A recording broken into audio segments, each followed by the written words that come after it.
Hey everyone, my name is Rodney. I'm here with Board Game Geek at GAMA 2020. I'm not alone. I've been joined by John from Gatekeeper Games. Hi everybody. You've brought a very interesting game here. It's a really complicated game.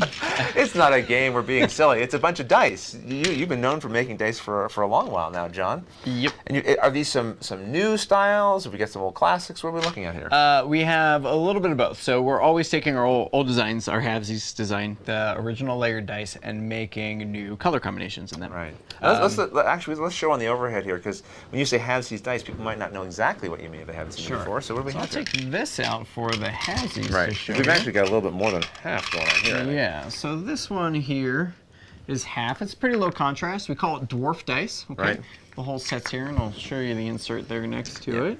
Okay. Bring this around. So you can see there's kind of a couple of colors happening here. Again, this is a couple of the darker ones, but so we've got like a gray on the bottom, like a gray and a brown. Yeah. We call it dwarf dice. Right. During the course of the next few minutes, as we're showing you the rest of the dice, we want to give these dwarf dice away to one of our viewers right now. Oh, no, not okay. Sorry. Sure, one of our viewers. Fine. I'm the one doing all the work, but okay. Last time I gave you dice, you gave them away to your viewers. You're right. I did.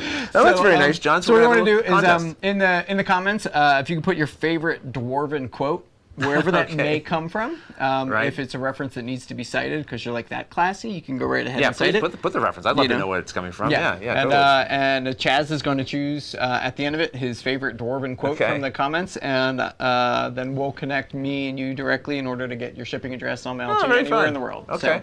All right, so and those dwarf dice come inside of our new, what we call Dice Tower Dice Keep. So our new case. This is cool. Okay. This is new, huh? I didn't think I remembered this from before. So we've been testing.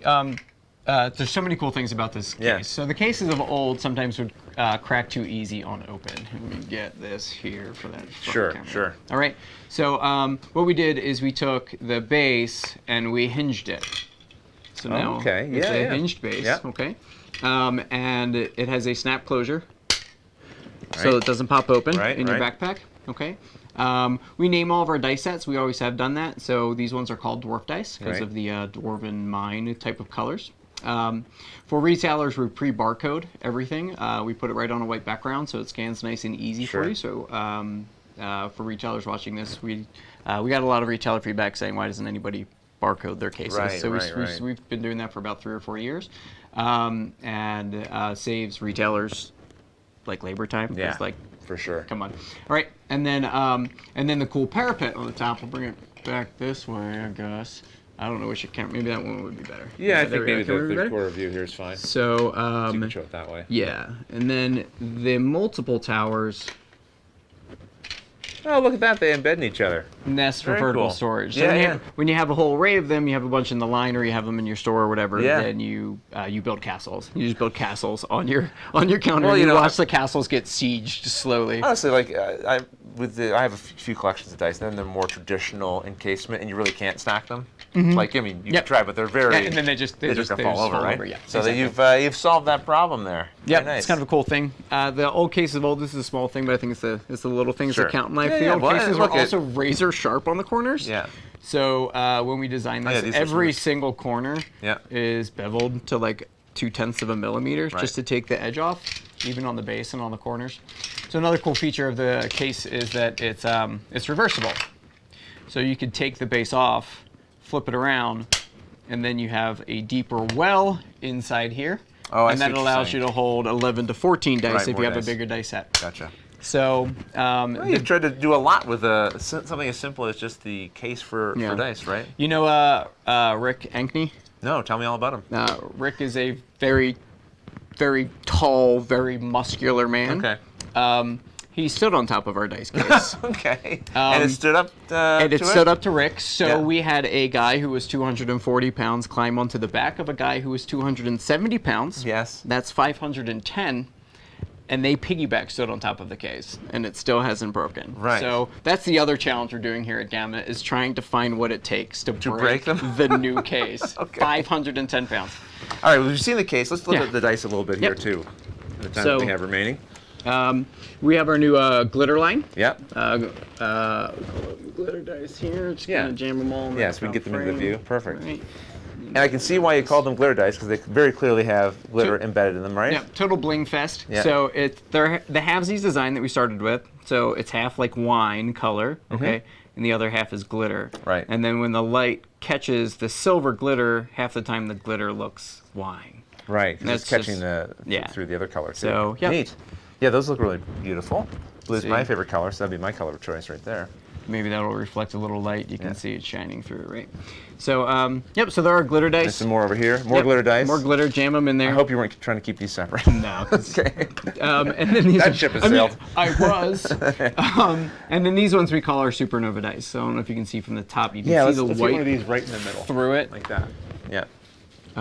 Because it's sort of 3 layers, right? Yeah, and the center layer is actually perfectly transparent. Right. So you can see right through it. So I don't know how well you can see that from home, but they're awesome. Believe us. Yeah, and we call them Panther dice after Black Panther.